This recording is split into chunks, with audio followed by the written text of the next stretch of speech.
Surah Al-Qamar, dalil kedua ayat 48. A'udzubillahi minasyaitonirrajim.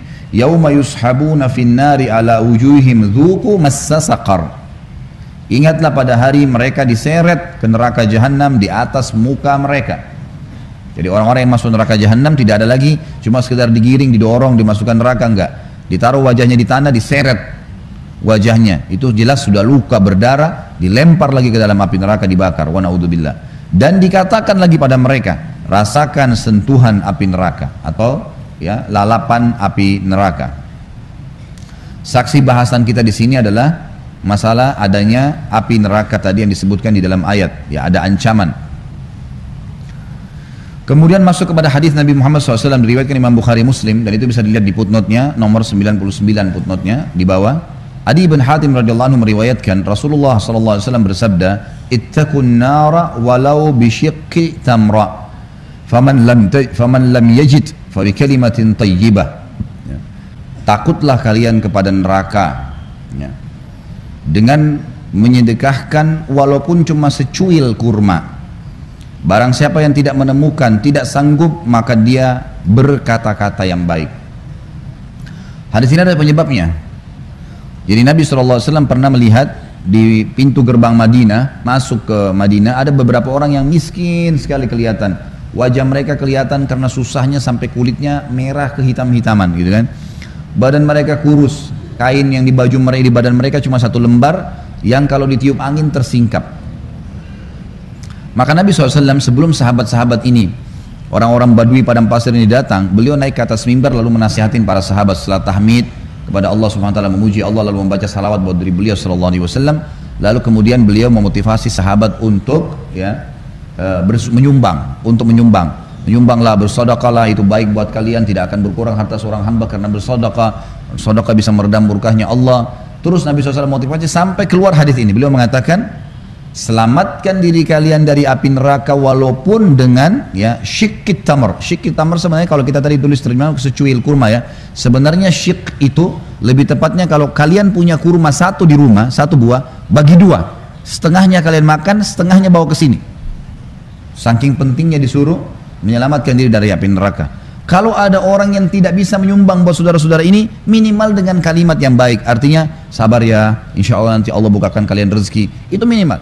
Kalau kita lihat fakir miskin dan tidak mampu membantunya, maka minimal dengan kata-kata santun, ya, kata-kata baik. Maka para sahabat pun akhirnya berlumba-lumba pada saat itu ingin menyumbang. Tetapi ada sahabat satu yang jeli. Dia berdiri lalu di hadapan Nabi SAW, dia mengatakan, ya Rasulullah, dikeluarin dari kantongnya beberapa dirham, ini saya sedekahkan. Lalu yang lain pada ngerumun, nyumbang semuanya. Kata Nabi SAW, keluar lagi hadis yang lain, man sanna fil islami sunnatan hasanah, siapa yang memberikan contoh yang baik dalam Islam, falahu ajru man tabi'ahu min ghairin yanqus min ajri tabi'ihi syai'a, maka dia akan dapat pahala orang-orang yang mengikutinya tanpa dikurangi pahala sedikit pun dari orang yang mengikutinya. Jadi kalau ada permintaan sumbangan, orang yang paling pertama jadi contoh, itu panen pahala semuanya tuh, orang yang ikut setelahnya. Jadi ini bergegas dalam beramal saleh, tidak ada waktu untuk menunda-nunda gitu. Itu yang dimaksud dalam hadis ini. Hadis ini menjelaskan kepada kita bahwasanya kita disuruh menjauhkan diri dari api neraka sampai dengan setengah butir kurma. Artinya jangan pernah ada kesempatan sedekah disia-siain. Banyak orang di antara kita cuma nonton saja kalau orang berbuat baik. Termasuk Bapak Ibu sekalian masjid-masjid yang ada di dekat rumah Anda semuanya, yang lagi taruh celengan masjid. Sudah sumbang kemarin misalnya 10.000, anggap 100.000.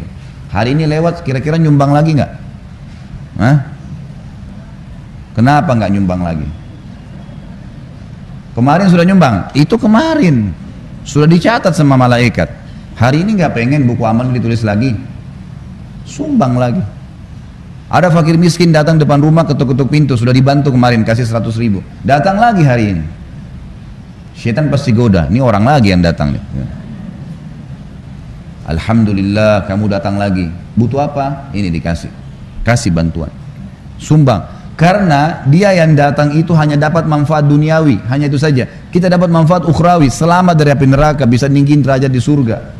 Sampai Abdullah bin Umar dan Abdullah bin Abbas radhiyallahu anhum ajma'in, itu kalau orang tiap hari ada orang miskin datang ke rumahnya minta. Kalau tidak datang dikejar sama dia, dicari.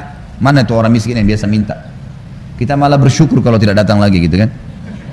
Jadi mestinya kita faham nih, mengejar akhirat dengan memperbanyak amal soleh. Jangan cuma tonton orang lain berbuat, atau jangan cuma tahu ada orang subhanallah sudah tidak nyumbang caci maki lagi. Ini kamu masih sehat, pergi aja kerja sana. Udah nggak ngasih caci maki. Kenapa ini? Buruk benar hatinya orang. Nggak boleh begini. Selamatkan diri, ya. Kalau ada kesempatan sedekah, bersedekah, dan itu akan menyelamatkan dari api neraka. Harusnya begitu. Sekecil apapun yang kita berikan di jalan Allah SWT akan bermakna. Orang-orang ini hanya sekedar menerima manfaat duniawi, kita mendapatkan manfaat ukhrawiyahnya. Ini makna daripada hadis Nabi SAW. Mungkin ibu perlu pulpennya.